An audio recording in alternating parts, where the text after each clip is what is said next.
श्री ज्ञानेश्वर महाराज की जय, जगद्गुरु तुकाराम महाराज की जय, शांति ब्रह्म एकनाथ महाराज की जय, सच्चिदानंद श्रीपाद बाबा की जय, सच्चिदानंद रामदास बाबा की जय, अवधूत चिंतन श्री गुरुदेव दत्त गोपाल कृष्ण भगवान की जय।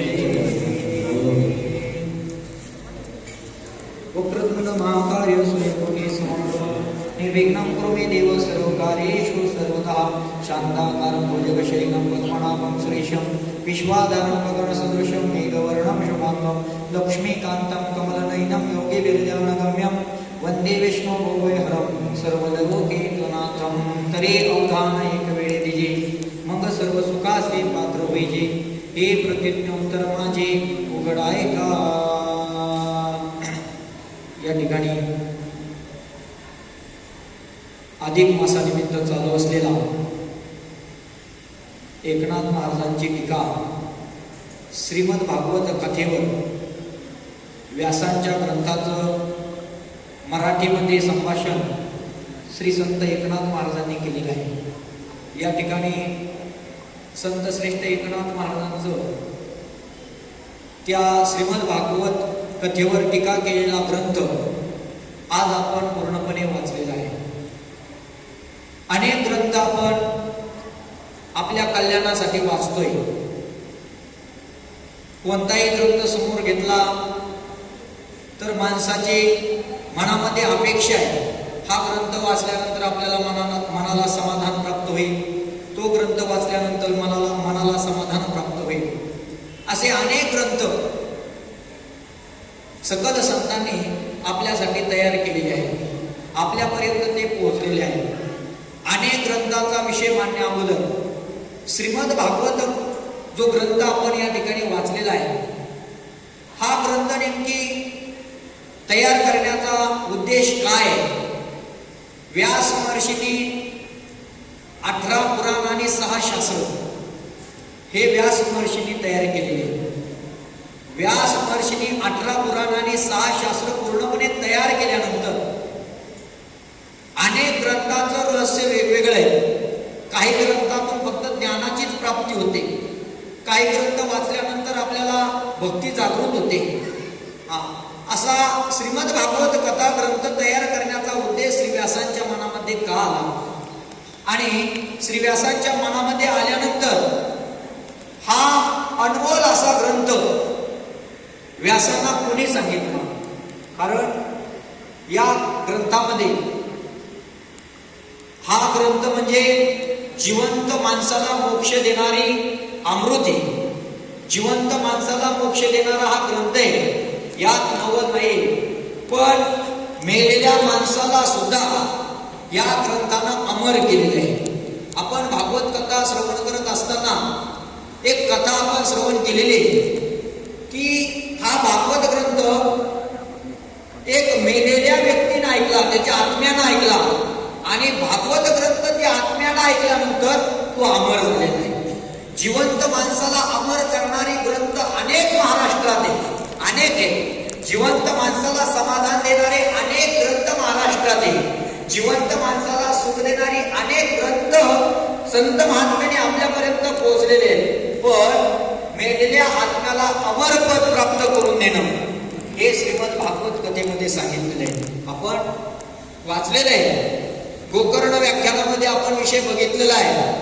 धुंदुकारी नावाचा गोकर्णाचा एक भाऊ आहे, अनेक नाईच्या गोष्टी तो करू लागलेला आहे। पाप कर्म त्याच्या हातातून होऊ लागलेले आहे आणि पाप कर्म होत असताना अगोदर तर त्याच्या वडिलाला वाटलं आपण आपल्याला संतती नाही म्हणून दुःखी आहे आणि मग संतती झाल्यामुळे दुःखी झाला, नाही का नाही, आपण श्रवण केलेलं आहे। पण कालांतरानं वेगवेगळ्या नाही तो धंदे तो करू लागला, वानमार्गानं तो जाऊ लागला आणि पापाचा घडा भरल्यानंतर त्याला मात्र मृत्यूलोक सोडावा लागला। आपण मेलो, आपल्याला मारलं म्हणून पिशाच योनीमध्ये त्याचा आत्मा भरकटू लागलेला आहे। नाही तो क्रिया करू लागला, ओरडू लागला, त्रास देऊ लागला।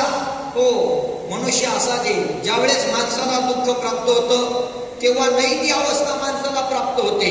दुःखामध्ये भगवंत सगळ्याला आठवतो, पण ज्यावेळेस सुख प्राप्त होते त्यावेळेस सुखामध्ये मात्र भगवंत आपल्यापासून दूर जातो. सुखामध्ये असा कोणताच व्यक्ती नाही की तो भगवंताला आठवतो, आहे का नाही. दुःखामध्ये भगवंत आठवल्याशिवाय राहत नाही. गोकर्णाचं झालं तसंच दुःख पदरात पडलेलं आहे. पिशाच योनीमध्ये आत्मा निघा गेलेला आहे आणि ध्याय पकडून रडू लागला, ओरडू लागला. गोकर्ण हा श्रीमद भागवत कथेचं पारायण करून भगवत संत संगतीमध्ये तल्लीन झालेला आहे. आणि गोकर्ण आल्यानंतर गोकर्णानं तो आवाज ऐकला किंकळण्याचा, रडण्याचा. हा असा कोण रडतोय म्हणून गोकर्णानं त्या पिशाच योनीतल्या धुंदुकारीला विचारलं. धुंदुकारीनं सांगितलं, बाबा तुम्हाला ओळखलं नाहीये, मी तुझा भाऊ आहे. हा नाही, ते धंदे मी केलेत, पाप मी केलेले, माझ्या हातातून अनेक पाप झालेले, माझ्या हातातून पुण्य झालेलं नाही. पापातून मुक्त अवस्था प्राप्त करण्याचं साधन मला तू सांग. मला या योनीमध्ये, विषाच्या योनीमध्ये खूप त्रास होतोय, मला काहीतरी तू सांग. त्यावेळेस गोकर्णानं 7 दिवस श्रीमद भागवत कथा पारायण त्या ठिकाणी ठेवलेलं आहे. आणि पिशाच योनीतला तो धुंदुकारी जो आहे तो 7 येळूच्या बांबूमध्ये, बेटामध्ये बसलेला आहे. 1 दिवस झाला की येळूचं बेट फुटायचं, आहे का नाही. असे श्रीमद भागवत कथेचं श्रवण त्या आत्म्यानं केल्यानंतर त्या आत्म्याचा उद्धार झाला. मला सांगायचं एक आहे की असं एक अमृत आहे, हे असं अमृत आहे की हे पचायला थोडं जड आहे का नाही.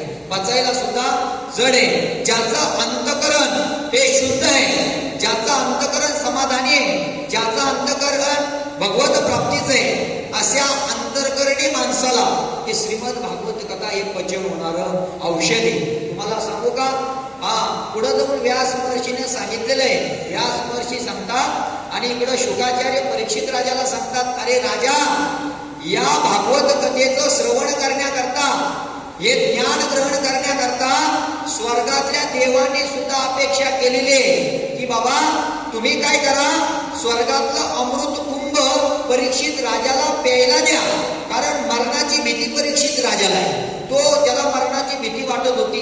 आपण मरू, आपण मरू, आपल्याला मरण आलेलं आहे, आपला आता उद्धार कसा होईल, म्हणून त्याला अमर व्हायचं औषध स्वर्गातल्या देवतांनी शुकाचार्याकडे दिलेलं आहे. शुकाचार्याने प्रश्न केला राजाला, राजा, हे अमृत पेल्यानंतर अमर होतं, पण हे ग्रंथ वाचल्यानंतर किंवा ग्रंथ श्रवण केल्यानंतर अमर तर होतच, पण भगवत प्राप्ती झाल्याशिवाय राहत नाही.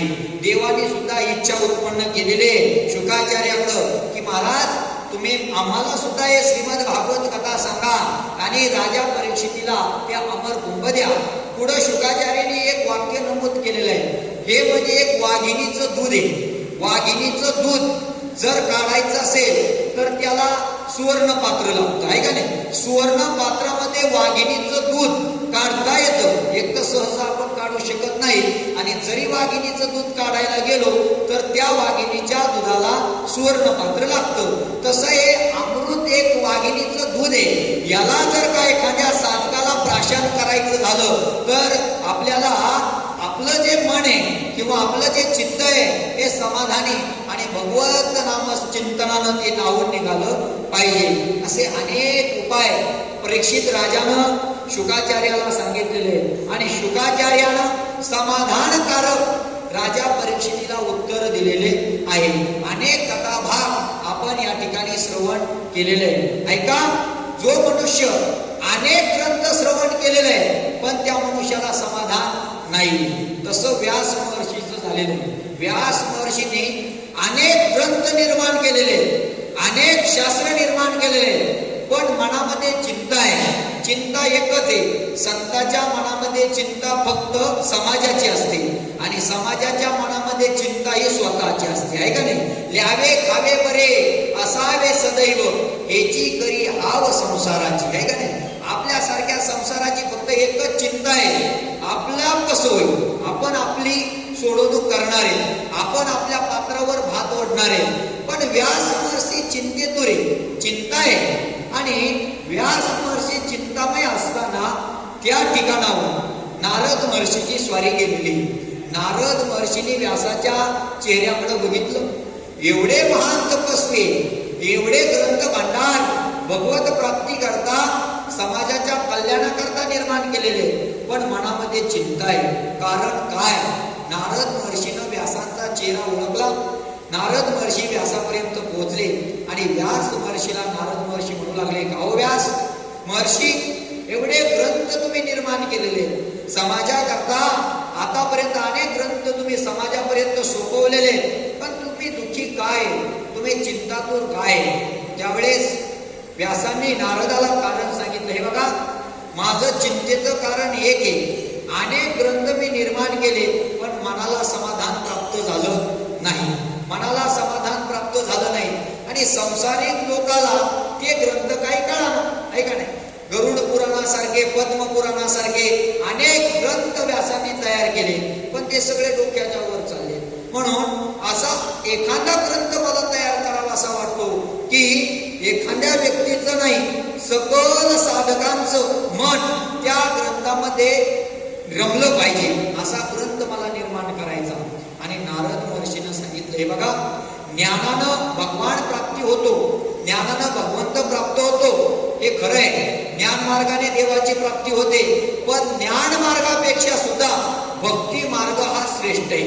हा आपण या ग्रंथामध्ये वाचलेलं आहे, या ग्रंथामध्ये आपण ऐकलेलं आहे. उद्धव हा अतिज्ञानी होता, अतिज्ञानी, इतकं ज्ञान प्राप्त होतं त्या उद्धवाला की त्याची गणना नाही. भगवान परमात्म्याला तो ज्ञानाने आकारायचा, ज्ञानाने एवढं ज्ञान होता आणि त्या ज्ञानाचा अहंकार त्या उद्धवाच्या मनामध्ये झाला. ज्ञानाचा अहंकार त्या उद्धवाच्या मनामध्ये झाल्यानंतर भगवंताला वाटलं की ज्ञान असून उपयोगाचं नाही, अनेक ज्ञान आहे, अनेक ज्ञानी लोक आहेत, पण त्या ज्ञानामध्ये भक्तीचा गोडवा जर नसेल तर ज्ञान हे शून्य, ज्ञान हे शून्य. ज्ञान मार्गाने भगवंताची प्राप्ती होते, भगवंताची प्राप्ती ज्ञान मार्गाने होते, पण ती कालांतर टिकत नाहीये. जर त्या ज्ञान मार्गाला भक्ती मार्गाची जोड असेल किंवा त्या ज्ञान रसाला भक्ती रसाचा गोडवा मिळाला असेल तर मात्र भगवान प्राप्त किंवा भगवंत आपल्यापासून दूर जात नाही. अनेक कथा आपण या ठिकाणी श्रवण केलेला आहे की यामध्ये भक्त ज्ञानी नाहीये. अनेक भक्ताच्या कथा शुकाचार्याने परीक्षित राजाला सांगत असताना असा कोणताच भक्त ज्ञानी नाहीये, पण तो भक्तिमय. ज्ञानाला देव आकळत नाहीये, जितका ज्ञानापेक्षा भक्तीला देव आकळतोय. तुम्हाला सांगू का, उद्धवाला एवढं ज्ञान प्राप्त होतं, एवढं ज्ञान प्राप्त होतं की त्या ज्ञानाच्या भरोश्यावर उद्धवाला वाटलं की माझ्यासारखा ज्ञानी मथुरेत कुणी नाही. कारण भगवान परमात्मा गोकुळामध्ये 11 वर्ष राहिले आहे का नाही. भागवतात हेच सांगितलेलं आहे, 11 वर्ष भगवान परमात्म्यानं नाईच्या लीला गोकुळामध्ये केलेल्या आहे. आणि कंसाचा वध करण्याकरता मथुरेमध्ये भगवान परमात्माला उग्रसेनाला मुक्त केलेलं आहे. आपल्या आई वडिलांना सुद्धा मुक्त केलेलं आहे आणि त्या मथुरेचं राज्य भगवान परमात्मा सांभाळू लागला. पण आपण गोकुळामध्ये केलेल्या ज्या लीला आहेत त्या लीला भगवान परमात्म्याला आठवू लागल्या. मग भगवंतानं काय केलं, अन्न सोडलेलं आहे, पाणी त्याग केलेला आहे. मग पाणी त्याग केलेला भगवान परमात्मा, अन्न त्याग केलेला भगवान परमात्मा नुसतं गोकुळवासियांचं ध्यान करू लागला. भगवान परमात्मा फक्त भक्ताचं ध्यान करतो, ज्ञानाचं ध्यान करत नाहीये. असे किती ज्ञानी आहेत, उघडून पेण्यासारखे कितीतरी ज्ञानी आपल्या महाराष्ट्रात आहे, पण त्या ज्ञानाला किंमत नाहीये. म्हणून भक्तिमय रस हा भगवंताला आवडणारा रस आहे आणि भक्तिमय जो रस आहे तो गोकुळामध्ये. म्हणून भगवान परमात्मा नुसतं गोकुळाचं ध्यान करत होता आणि भगवान परमात्मा जेवत नाही, भगवान परमात्मा पाणी सुद्धा पेत नाही, ही चिंता त्या उद्धवाला लागली. आणि उद्धवानं त्या भगवान परमात्म्याकडे बघितलं, भगवंताकडे उद्धवानं देवाकडे बघितल्यानंतर देवाला प्रश्न केला की बाबा आतापर्यंत तुझ्यासारखा ज्ञानी तूच आहे का नाही, तुझ्यासारखा ज्ञानी तुझे, तुझ्याकडे एवढं ज्ञान आहे, एवढं ज्ञान आहे, तरी सुद्धा एवढं ज्ञान असून सुद्धा, एवढं ज्ञान असून सुद्धा तू त्या गोकुळवासियांच्या चिंतेमध्ये चिंतातुर आहे. तू त्यांची चिंता सोडून दे, ते गोकुळवासियांचं तू नाव आता तू मनामध्ये काढून टाक. त्यावेळेस भगवान परमात्म्याला वाटलं उद्धवाला नेमकी ज्ञानाचा गर्व झालेला आहे. आता ज्ञानापेक्षा भक्ती कशी श्रेष्ठ आहे ही त्या उद्धवाला आपण पटवून दिली पाहिजे. म्हणून भगवान परमात्म्यानं उद्धवाला जवळ बोलवलं आणि उद्धवाला भगवान परमात्मा सांगू लागला, अरे उद्धवा ज्ञान असून उपयोगाचं नाहीये. आपल्या घरातला कोणीतरी व्यक्ती मेला ते आपल्या जीवाला कळतंय, परंतु मेला म्हणून जीव रडतोय. प्रत्येकाला मरण आहे ते रडणाऱ्याला सुद्धा कळतंय, जो रडतो त्याला सुद्धा त्या मार्गाने जायचंय, पण त्या ज्ञानाची भर त्या ठिकाणी त्याला होत नाही. तसं उद्धवाचं झालं बघा. उद्धवाकडे अतिज्ञान होतं, परंतु कुठं ज्ञान वापरावं हे उद्धवाला कळालं नाहीये.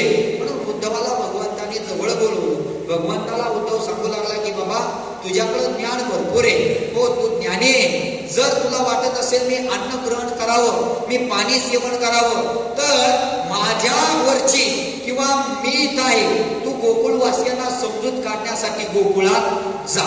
उद्धवाला गोकुळामध्ये भगवान परमात्म्यानं पाठवलं.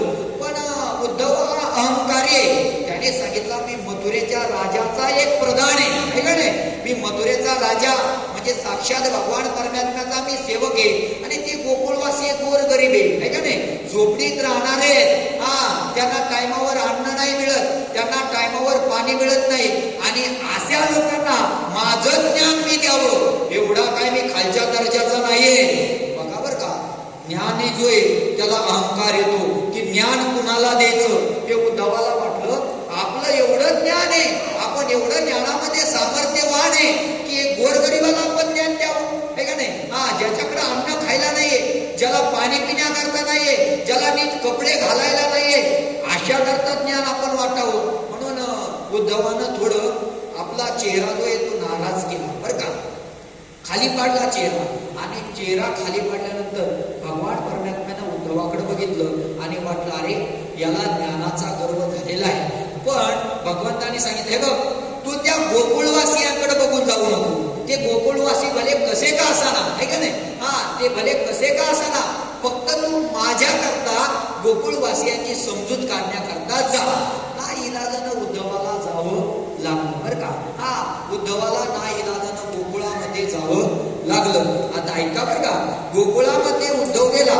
गोकुळामध्ये उद्धव गेल्यानंतर उद्धवाला गोकुळवासियांनी बघितलं आणि तो रथ त्या गोकुळवासियांना दिसलेला आहे. कारण भगवान परमात्म्याच्या विरहामध्ये ते गोकुळवासी अतिशय हरपलेले होते. ते हे भान कुणी खात नव्हतं, पित नव्हतं, अंगावर कपडे सुद्धा परिधान केलेले नाहीये. सतत भगवान परमात्म्याच्या नामचिंतनामध्ये तल्लीन झालेलं ते गोकुळे, भक्तिमय वातावरण झालेलं आहे गोकुळवासियांमध्ये. कुणी एका जागेवर स्थिर आहे, कुणी रस्त्यावर झोपलेलं आहे, कुणी फक्त श्रीकृष्ण श्रीकृष्ण श्रीकृष्णाचं ध्यान करत आहे. जी यशोदा माता होती, ज्याने लहानपणापासून तो वयाच्या 11 वर्षापर्यंत भगवान परमात्म्याला नाही ते लालन पालन केलेले, ती यशोदा माता एका कोपऱ्यामध्ये बसलेली आणि फक्त भगवान परमात्म्याचं ध्यान ती यशोदा माता करते. नंद बाबा फक्त गायीकडे बघतायत. तुम्हाला गोकुळातलं एक नवल सांगतो जातो बघा, ऐका. भगवान परमात्म्यासाठी गोकुळवासियांनी अन्न पाण्याचा त्याग केला, याच्यात नवल नाहीये. भगवान परमात्म्याच्या प्राप्ती करता गोकुळवासियांनी अन्न पाण्याचा त्याग केला, याच्यात नवल नाहीये. पण भगवान परमात्म्याच्या प्राप्ती करता त्या गोकुळातल्या पक्ष्याने सुद्धा अन्नाचा त्याग केला, गायीने सुद्धा चाऱ्याचा त्याग केला. ते भगवान परमात्म्याची भक्ती आणि प्रेम आहे. ऐका, तुम्हाला मी सांगतो, जेव्हापासून भगवान परमात्मा गोकुळ सोडून गेला तेव्हापासून गायीने सुद्धा चाऱ्याला तोंड लावलं नाहीये. ते विवेक आहेत त्या गायी, फक्त कृष्णाचा आवाज आणि कृष्ण बघण्याकरता इकडं तिकडं गायी बघू लागल्या.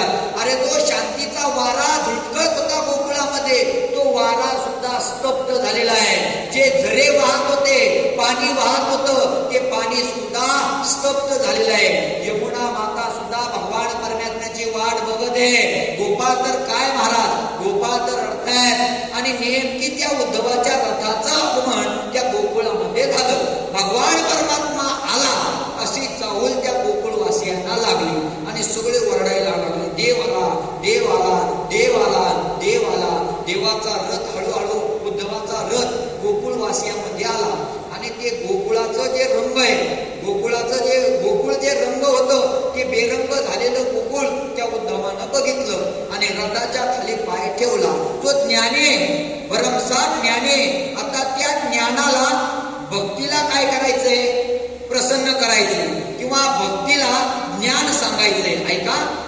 ज्ञानाला भक्ती आता उद्धव म्हणजे ज्ञानी आहे.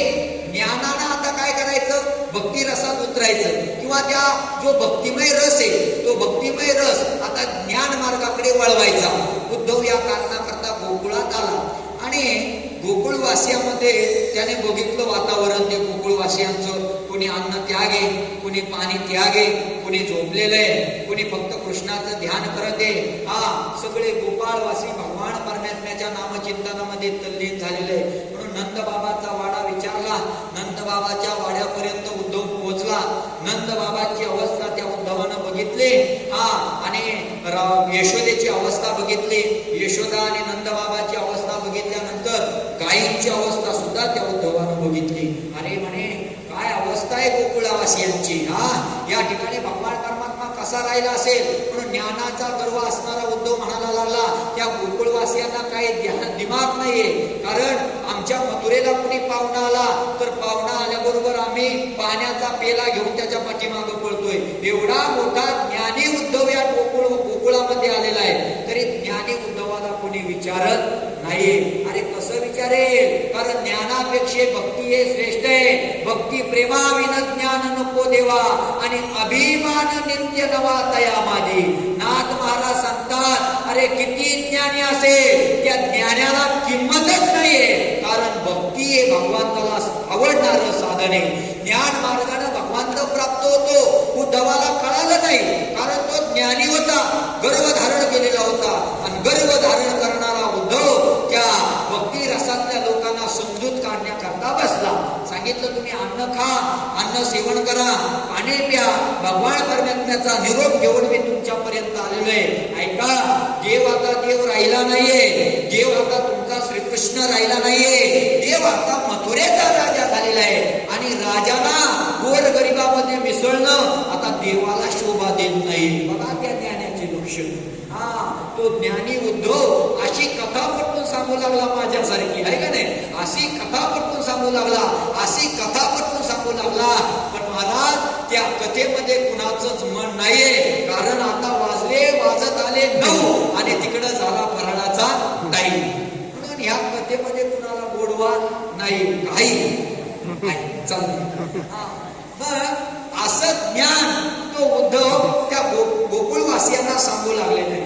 पण ते गोकुळवासी भक्तिमय झालेले आहे. कारण भगवंताच्या सानिध्यात राहिलेलं ते गोकुळे 1 नाही 2 नाही 11 वर्ष भगवान परमात्मा नाही त्या लीला भगवान परमात्म्याने ते गोकुळामध्ये केलेल्या आहे. अनेक लीला ते गोपाळांना डोळ्यासमोर दिसायच्या. भगवान परमात्मा आला, दह्या दुधाची चोरी केली. गवळणींना सुद्धा वाटायचं देव आला, माझे मडके पडले. अनेक ज्या क्रीडा आहेत, अनेक ज्या लीला आहेत त्या गोकुळवासियांना डोळ्यासमोर आठवायच्या आणि गोकुळवासी लोक काय व्हायचे, रडायचे. आणि ज्ञानानं भरमसाठ असलेला तो उद्धव आहे, तो ज्ञान मार्ग तिथं त्या गोकुळवासीय लोकांना सांगू लागलेला आहे.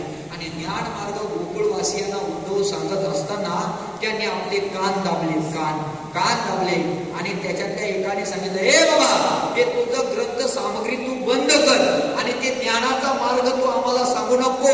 फक्त एकच सांग, आमचा भगवान परमात्मा आम्हाला भेटायला येणार आहे की नाही. जोपर्यंत देव आम्हाला भेटायला येत नाही तोपर्यंत हे गोकुळवासी लोक अन्न त्याग आणि पाणी त्याग करणारे.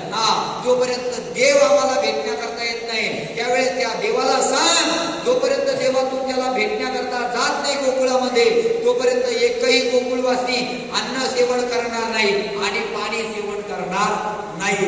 गोकुळाने आपलं ग्रंथ भांडार आवरलं, सांगितलं अवघड झालं. एवढं ज्ञान भगवान परमात्म्यानं दिलेलं ज्ञान मी या गोकुळवासियांना वाटू लागलो.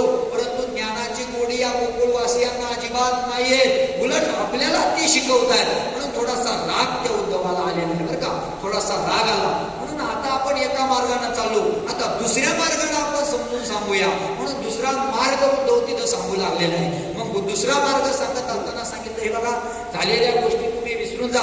भगवान परमात्मा तुमचा होता, तुम्ही हे सुद्धा विसरून जा. आता देव हा राजा झालेला आहे, देव हा देव आहे. कारण देव आता तुमच्यापर्यंत पोहोचणार नाही. अनेक मार्गानं ज्ञान सांगू लागलेला आहे उद्धव. परंतु भक्ती रसामध्ये रमलेले ते गोपी लोक, गोपाळ लोक, गोकुळातले लोक काय ज्ञान ऐकायला तयार नाहीये. त्याच्यातल्या बऱ्याच लोकांनी उद्धवाला सांगितलं, उद्धवा आता आम्हाला ज्ञान तू सांगू नको, ज्ञान ऐकण्याच्या मनस्थितीमध्ये आता तरी आम्ही नाही, आम्हाला तू फक्त आता भक्ती सांग, आम्हाला देव कसा आहे ते सांग, जसं आम्ही भगवंताचं ध्यान करतो तसं आमचा भगवंत आमचं ध्यान करतो का ते तू सांग. असा प्रश्न विचारल्यानंतर उद्धव सुद्धा आता देवभान विसरलेला आहे.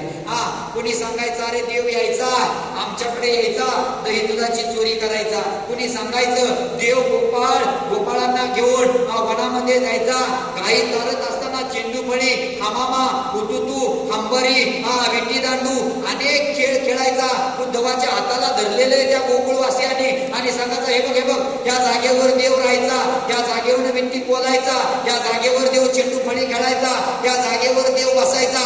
अनेक जागा त्या गोकुळवासियांनी देवाच्या त्या उद्धवाला दाखवल्या, आणि त्या अनेक जागा उद्धव बघून तो ज्ञान विसरून गेला आणि भक्ती रसामध्ये उद्धव उतरलेला आहे. अरे तो ज्ञान सांगण्याकरता आला होता, त्या भक्तीने त्या ज्ञानावर मान केली आणि सगळं वातावरण भक्तिमय झालं, आणि उद्धवानं आपलं गुडघे त्या गोकुळवासियांच्या मातीवर टेकले. ती माती नतमस्तकाला गोकुळातून लावलेले सगळं गोकुळातल्या त्या गोपाळांच्या माथ्यावर चरणावर तो उद्धव नतमस्तक झाला. अरे जो सांगत होता की यांच्याकडे माझं ज्ञान मी कसं सांगू, पण त्या भक्तिमय वातावरणामध्ये ज्ञानाचा विसर त्या उद्धवाला पडला. मात्र ज्ञान त्या ठिकाणी हरलेलं आहे आणि भक्ती मात्र जिंकलेले. म्हणून श्रीमद भागवत कथा आपल्याला हे शिकवते की बाबा हो, ज्ञान मार्गाचा वापर करून देवाची प्राप्ती करू नका. तुम्ही भक्ती मार्ग स्वीकारून देवाची प्राप्ती केल्याशिवाय राहू नका.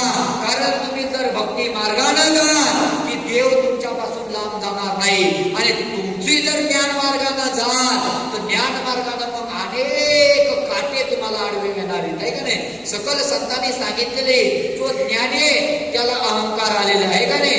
ज्ञानाला अहंकार येणारच, कारण जो ज्ञाने त्याला असं वाटतं माझ्यासारखा कुणी ज्ञानी नाहीये, माझ्यासारखा कुणी श्रीमद भागवत कथा सांगत नाहीये, माझ्यासारखा कुणी विचार सागर ग्रंथ सांगत नाहीये. कारण जो ज्ञानी आहे त्याच्या मागे अहंकार दडलेला आहे. म्हणून ज्ञान मार्गाचा जर वापर कराल तर काम, क्रोध, मद, मत्सर, अहंकार आणि लोभ हे 6 विकार तुमच्यावर केव्हा घाला घालतील याची शाश्वती नाही. पण भक्ती मार्गाने जर तुम्ही देवाची प्राप्ती कराल तर भक्ती मार्गाने जर देवाची प्राप्ती कराल तर तुम्हाला अहंकार सुद्धा मध्ये येणार नाही, तुम्हाला कामही मध्ये येणार नाही, तुम्हाला क्रोधही मध्ये येणार नाही. म्हणून ज्ञान मार्गापेक्षा भक्ती मार्ग हा कितीतरी पट श्रेष्ठ आहे. श्रीमद भागवत कथा आपल्याला सांगितलेले.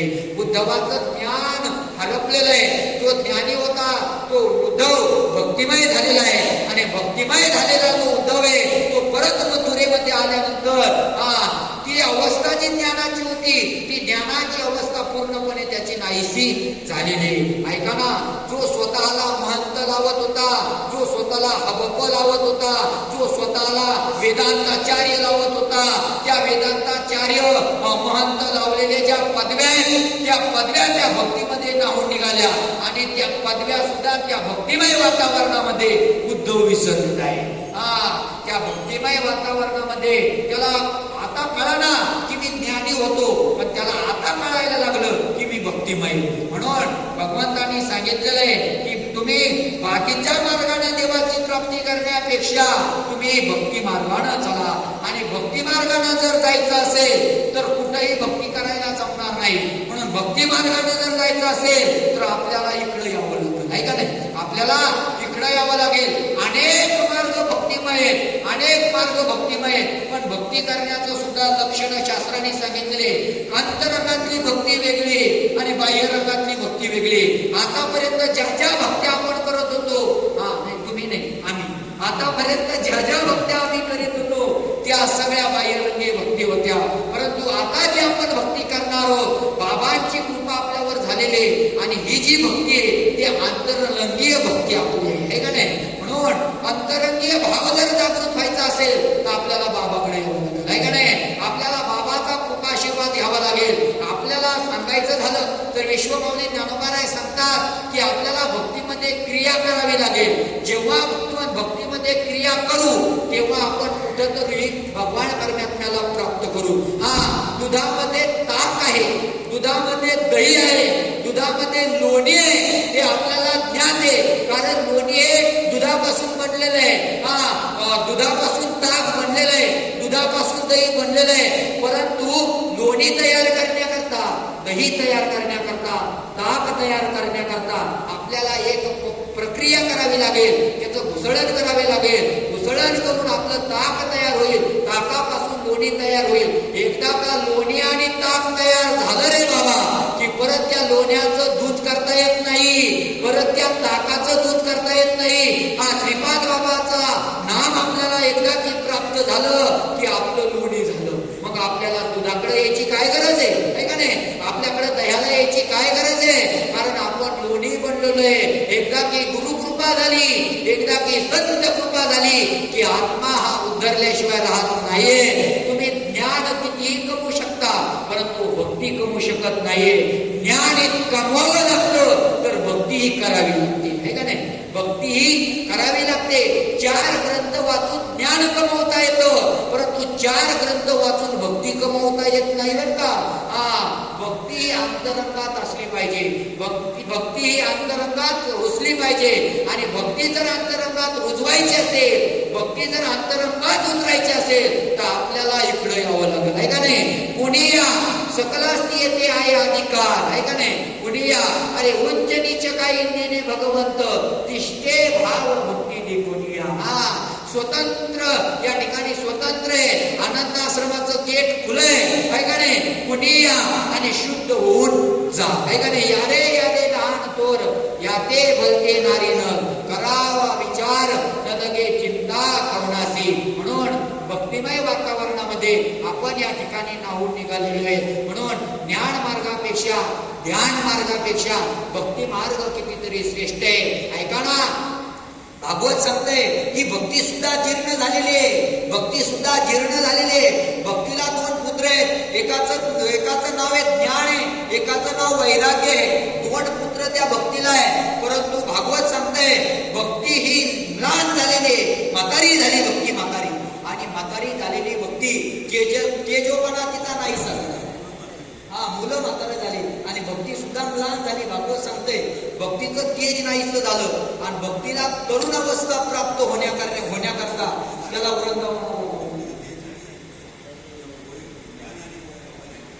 ज्ञान आणि वैराग्याचं तेज गेलेलं आहे. आणि भक्ती जी आहे ती भक्तीचे जे मुलं आहेत तरुण आहे आणि ती तरुण भक्ती जी आहे ती भक्ती आपल्या ज्ञान आणि वैराग्याला घेऊन वृंदावनामध्ये गेलेली आहे, का नाही? कारण वृंदावन हे भक्तिमय वातावरण आहे. या ठिकाणी ज्ञान आणि वैराग्य आता तेजस्वी करायचे. नारदाने सुद्धा हे अमृत सांगितलेलं आहे. ज्ञान आणि वैराग्य कशाने तेजस्वी होईल? ते अमृत प्राशन केल्यानंतर, आहे का नाही? हे अमृत प्राशन केल्यानंतर ज्ञान आणि वैराग्य तरुण अवस्थेला प्राप्त होईल. असं ज्ञान प्राशन आपण केलेलं आहे आणि भक्तिमय वातावरणामध्ये आपण मिसळलेलो आहे, भक्तिमय वातावरणामध्ये आपण गेलेलो आहे. पण ऐका ना, अनेक ग्रंथाचं पारायण आपण करत असताना प्रत्येकाच्या मनामध्ये एक इच्छा आहे की हा ग्रंथ वाचल्यानंतर मला सुख प्राप्त होईल, हा ग्रंथ वाचल्यानंतर मला समाधान प्राप्त होईल. काहीतरी इच्छा मनामध्ये बाळगून आपण भगवत भक्ती करत असतो, आहे का नाही? काहीतरी इच्छा मनामध्ये ठेवून आपण भगवत भक्ती करत असतो. पण ऐका ना, काहीतरी इच्छा मनामध्ये ठेवून जर भगवत भक्ती करत असाल तर आपल्याला समाधान आणि सुख प्राप्त होणार नाहीये. ज्ञानोबा राय सांगतात तरी अवधान एक वेळे दिजे मग सर्व सुखासी प्राप्त होईजे हे प्रतिज्ञ उत्तर माझे उघड ऐका. आपल्याला खरं समाधान आणि खरं सुख जर प्राप्त करायचं असेल तर आपल्याला संत महात्म्याच्या वचनाकडे यावं लागेल. मार्ग दावणी गेले आधी दयानिधी संत देण्याचे मार्गे चालू जाता, आहे का नाही? संतांच्या मार्गाने आपल्याला जावं लागेल. प्रत्येकाच्या मनामध्ये सुखाची अपेक्षा आहे. प्रत्येकाला असं वाटतं की आपल्याला सुख आणि समाधान प्राप्त व्हावं. मला सुख प्राप्त व्हावं, मला समाधान प्राप्त व्हावं. जर आपल्याला खरं सुख आणि समाधान जर प्राप्त करायचं असेल तर विश्वमावली ज्ञानोबा सांगतात की जे संत सांगतात त्या संतांच्या बोलण्याकडे आपल्याला लक्ष द्यावं लागेल, आहे का नाही? तरी अवधान एक वेळे दिजे मग सर्व सुखासी प्राप्त होईजे हे प्रतिज्ञ उत्तर माझे उघड ऐका. तुम्हाला जर सर्व सुखाची प्राप्ती करायची असेल तर तुम्हाला संत महात्म्याच्या सानिध्यात यावं लागेल. जो या संत महात्म्याच्या सानिध्यामध्ये आला त्याचा उद्धार झालेला आहे. अनेक कथा या श्रीमद भागवत कथेमध्ये आपण ऐकलेले. आजामिळाचं व्याख्यान आलेलं आहे. आपल्या मुलाचं नाव तो ठेवतच नव्हता. देवापासून तर त्याचं वैरत्व होतं आजामिळाचं, आहे का नाही? चोऱ्या लबाड्या करायचा, अनेक चोऱ्या डाक्या करायचा घरचा प्रपंच चालण्याकरता. आपला प्रपंच सुख आणि समाधानानं आपण चोऱ्या केल्यानंतर चालेल अशी मनामध्ये इच्छा त्या आजामिळाची होती. कुठंतरी संत महात्मे दारातून चालले आणि पत्नीला इच्छा झाली की आपण संत महात्म्याला भोजन घालावं. संत महात्मे घरामध्ये बोलवले. भोजनाचं ताट संत महात्म्याच्या समोर ठेवलं आणि त्या बाईनं संत महात्म्याला वाढून दिलं. पटापटा जेवा, कारण माझे पती जर आले तर तुमचं काय खैर नाही. म्हणून संत महात्म्याला जेवायला वाढवलं आणि जेवण करत असताना नेमकी आजामिळाचं त्या ठिकाणी काय झालं, आगमन झालेले. आणि आजामिळानं ते बघितलं, सांगितलं अरे मी दरोडे टाकणार आहे, चोऱ्या करणार आहे आणि माझ्या घरात संत जेवतायत. त्याला ते काही पटलं नाहीये. पण महाराज संत सगळे जेवले, जाऊ द्या आपल्या बायकोनं संताला जेवू घातलं म्हणून आजामिळाला वाटलं जाऊ द्या श्री हट्टापुढे काय चालतंय म्हणून आजामिळ थोडा बाजूला गेला आणि आपल्या संत मंडळींनी हात धुतलं. आणि विनोदामध्ये संत मंडळी मधले बाई भोजन अतिशय सुंदर झालेलं आहे. पक्वान असा सुंदर झालेला आहे, तृप्तीचा ढेकर आम्ही दिलेला आहे. पण अनेक ठिकाणी आम्ही जेवलो की आमच्या ताटाखाली दक्षिणा लावतात, आहे का नाही? आमच्या ताटाखाली दक्षिणा मागतात. बाई दक्षिणा जर का ताटाखाली लावली तर मात्र आणखी समाधान प्राप्त होईल. थोडस विनोदा भावनेने संत म्हणले. आणि हे दक्षिणाचं जे वाक्य ते आजामिळानं ऐकलं. आजामिळानं ते वाक्य ऐकल्यानंतर आजामिळानं सांगितलं अरे बाबा तुम्हाला मी मारलं नाही, आणलं नाही, ही तुमची दक्षिणा समजा, आहे का नाही? नाही तर माझा जर का तुम्ही चरित्र जर बघितलं, माझं जर चरित्र त्या गावातल्या लोकांना जर तुम्हाला सांगितलं तर तुम्हाला एवढी दुःख सोसावी लागेल की तुम्ही माझ्या दाराकडे यायला सुद्धा घाबरसाल. त्या आजामिळाचं जे काय चरित्र आहे ते चरित्र संताला ठाऊक होतं. पण संत कृपा, सद्गुरु कृपा ते आजामिळावर करायची होती. म्हणून सकल संतांनी सांगितलं हे बघा दक्षिणा द्यायची नका द्यायची हे तुमचा प्रश्न राहिला, पण जाता जाता एक वाक्य आमचं ऐका. तुम्हाला आता जो एक पुत्र होणार आहे त्या पुत्राचं नाव मात्र नारायण ठेवल्याशिवाय राहू नका. आश्चर्यचकित झाला आजामिळ. सांगितलं पुत्र माझा आहे, मुलगा माझा आहे, मुलाचं नाव ठेवण्याचा अधिकार माझा आहे. आणि सकल संत मला काय नाव ठेवायला सांगतात? अरे तुम्हाला कुणी अधिकार दिला माझ्या मुलाचं नाव ठेवण्याचा? त्या संताला तू उलट बोलू लागला. कोण? आजामिळ त्या संताला उलट बोलत असताना संतानं सांगितलं ऐका, एवढं तरी आमचं ऐका, तुम्ही जाता जाता या मुलाचं नाव काय ठेवा? नारायण ठेवा. नारायण नाव ठेवलं. संत महात्म्याचं ऐकून आपल्या पत्नीनं सांगितलं, आग्रह केला जाऊ द्या, जाता जाता संतांनी सांगितलं ना नारायण ठेवा म्हणून नारायण ठेवायचं. म्हणून त्या लहान मुलामध्ये एवढा जीव त्या आजामिळाचा गुंतलेला आहे की कुठं जरी आला, दरोडे टाकून आला की नारायण नारायण नारायण नारायण नारायण एवढ्या नामचिंतनामध्ये तो तल्लीन झालेला आहे. एवढा नामचिंतनामध्ये तल्लीन झालेला आहे की शेवटी ज्यावेळेस तो गेलेला आहे त्यावेळेस यमदूत नेण्याकरता आलाय. सगळ्याला ज्ञात आहे, पण विष्णुदूताचे आणि यमदूताचे त्या ठिकाणी भांडण झाले. म्हणे हे सीट आमचं आहे. म्हणे का? अरे याच्या गळ्यात माळ नाही, याच्या कपाळाला कधी गंध नाही, याने कधी पांढरी टोपी परिधान केलेली नाही, याने कधी धोतर परिधान म्हणजे वारकरी संप्रदायाचा जो गणवेश आहे तो कधीच परिधान केलेला नाही. अरे याने सकाळी उठलं का कुणाला तरी अडवायचं आणि झोडपायचं आणि काहीतरी धंदोलत अशी करायची. वाण मार्गाने जाणारा हा आजामिळ आणि तुम्ही सांगता का हा आमचा आहे? सांगितलं तो आमचा आहे. आणि जाता जाता का होईना, शेवटच्या वेळेस का होईना तो नारायण म्हणाला. नारायण नाही का नाही? सकल यमदूतांनी सांगितलं अरे बाबा नारायण म्हणाला पण तो मुलाला म्हणाला.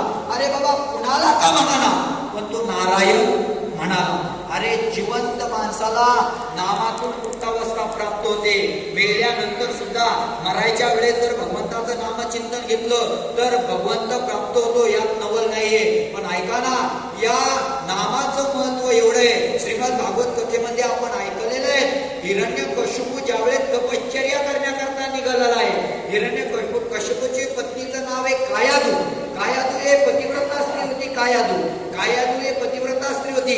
आपल्या भावाला याने वराह अवतारामध्ये मारलंय, आहे का नाही. हिरण्यकशिपू आणि हिरण्याक्ष पृथ्वी रसातळात गेल्यानंतर ती रसातळातली पृथ्वीवर उचलून हिरण्याक्षाचा वध भगवान परमात्म्याने वराह अवतार करून केलेला आहे. म्हणून हिरण्यकशिपूला त्या भगवान परमात्म्याचा राग आहे. आपल्या भावाला याने कप्ताना मारलंय म्हणून याचं नाव माझ्या राज्यामध्ये कुणी घ्यायचं नाहीये. म्हणून आता भगवंताला आपल्याला मारायचंय. ज्याने आपल्या भावाला मारलं ना त्याचा वध आपल्याला करायचा.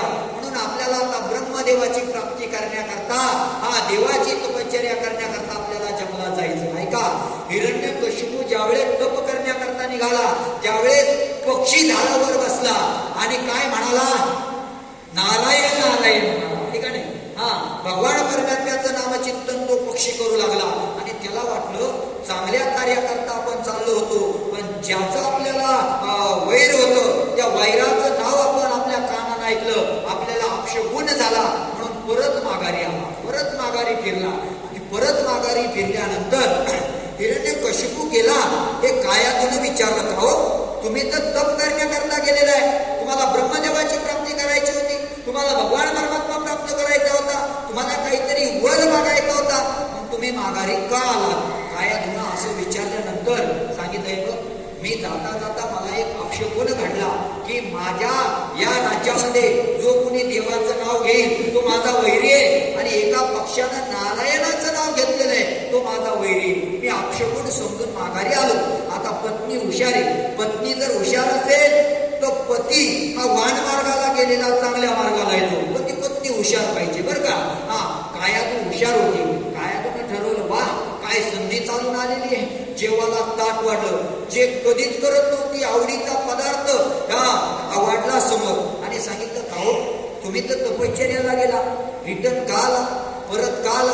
सांगितलं, तुला सांगितलं ना मला अपशगुन झाला. म्हणे काय झाला. म्हणे अरे कोणीतरी पक्षी झाडावर नारायण नारायण म्हणू लागला. म्हणे खरंच का, नारायण म्हणाला. म्हणे अगं हो नारायणच म्हणाला.